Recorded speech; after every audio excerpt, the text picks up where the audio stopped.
Assalamualaikum warahmatullahi taala wabarakatuh.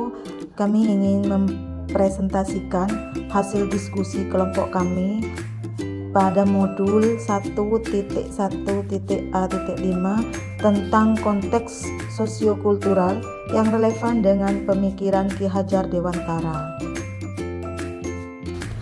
Perkenalkan, kelompok kami ada Bapak Imam, ada Ibu Nunis, ada Sumiati, saya sendiri yang akan mempresentasikan tugas kelompok, hasil diskusi kelompok.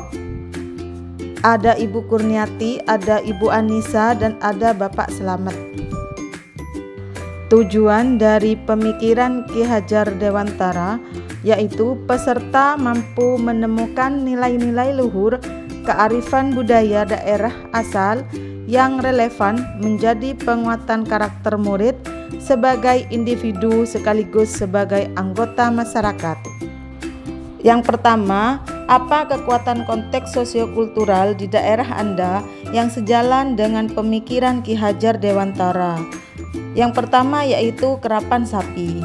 Kerapan sapi merupakan perlombaan pacuan sapi yang berasal dari Pulau Madura, yang terdiri dari sepasang sapi, kereta dari kayu, dan dipacu oleh satu orang sebagai joki. Sapi yang digunakan untuk kerapan sapi itu prospek, karakter, dan perawatannya itu betul-betul diutamakan supaya menghasilkan kerapan sapi yang bagus. Nah, dari kerapan sapi ini yang bisa diambil penerapan budi pengertinya, yaitu mengajari siswa untuk memberi dorongan dan juga kerjasama. Ketika ada kerjasama yang bagus antara sapi dan joki, maka bisa menghasilkan lari yang kencang. Yang kedua yaitu lagu tradisional Madura atau pentas seni. Lagu tradisional Madura perlu dilestarikan karena makna dari masing-masing lagu perlu dipahami oleh siswa sebagai melestarikan lagu daerah. Yang pertama seperti lagu Tonduk Majeng yang bermakna menggambarkan kehidupan masyarakat pesisir yang berpotensi sebagai nelayan. Yang kedua yaitu lagu Oleh Olang, di mana makna yang tersirat dalam lagu Oleh Olang itu adalah perjuangan orang Madura yang profesinya sebagai nelayan. Dia tidak peduli malam-malam atau terik matahari, hujan, kemarau, angin kencang, bahkan ombak besar, mereka terus berjuang menangkap ikan untuk menghidupi keluarga mereka meskipun nyawa taruhannya. Yang ketiga yaitu bahasa daerah dengan strata bahasa. Tingkatan bahasa Madura itu ada 3. Yang pertama enje ieu atau bahasa kasar yang biasanya digunakan oleh anak-anak remaja yang akrab, teman akrab, tingkat SD, SMP, bahkan bisa untuk anak SMA. Yang kedua itu bahasa sedang. Bahasa sedang itu antara lain yaitu engki punten. Nah, bahasa ini bisa digunakan oleh teman sejawat yang tingkat sosialnya sama. Biasanya kalau di bahasa kasarnya itu been, itu menjadi kauleh atau sampean, salah satunya. Yang ketiga yaitu tingkatan bahasa yang halus. Bahasa yang halus itu digunakan oleh tingkat sosialnya yang sedang kepada tingkat sosialnya yang tinggi. Contohnya adalah misalnya santri kepada kiai, atau kita sebagai masyarakat biasa kepada tokoh masyarakat, kepada kiai atau sesepuh. Biasanya kata sampian itu menjadi panjenengan.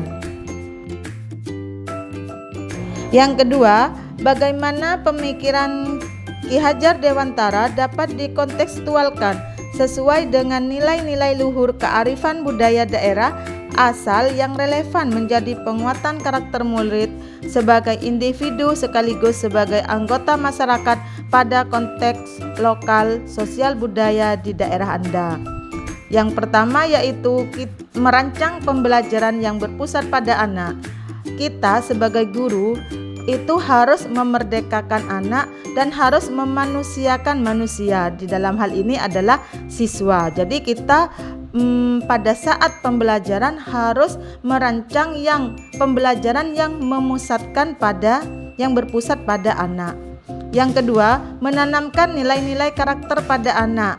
Salah satu contoh penerapannya di sekolah yaitu menyambut kehadirannya siswa, sopan santun, ramah tamah. Yang ketiga, memberikan materi muatan lokal bahasa Madura dalam pembelajaran. Di sini penerapan dari bahasa daerah yang supaya bisa dilestarikan sehingga dibuat pelajaran lokal seperti halnya berbahasa Madura biasanya di setiap hari Jumat. Yang keempat, melaksanakan program dinas pendidikan setempat untuk mengutamakan bahasa Madura. Ini sudah ada surat resminya dari dinas kabupaten untuk membiasakan setiap hari Jumat itu menggunakan bahasa daerah. Yang kelima, mengadakan kegiatan P5 pentas seni, salah satunya seperti penggelaran pentas seni.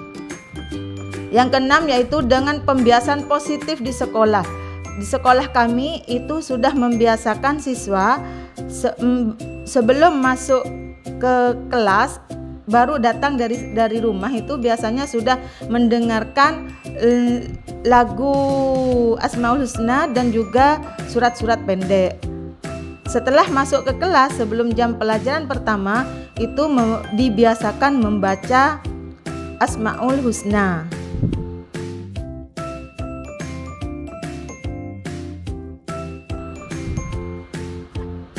Ini salah satu contoh penerapan di sekolah kami tentang sosiokultural. Yang pertama yaitu ini pembelajaran menggunakan bahasa daerah. Sedangkan ini pembiasaan pada siswa sebelum masuk kelas bersalaman dengan dewan guru. Ini membersihkan kebiasaan positif, membersihkan lingkungan sekolah, dan ini juga pembiasaan untuk menyambut kehadiran siswa.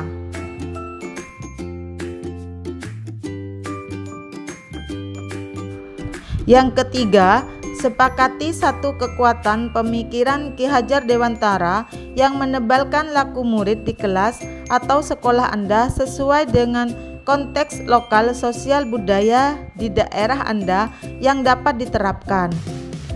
Salah satunya penerapan di sekolah kami yaitu menciptakan manusia yang beradab dengan memasukkan nilai sosial kultural pembelajaran, karena pendidik hanya dapat menuntun tumbuh atau hidupnya kekuatan kodrat yang ada pada anak-anak agar dapat memperbaiki lakunya, bukan dasarnya hidup dan tumbuhnya kodrat anak.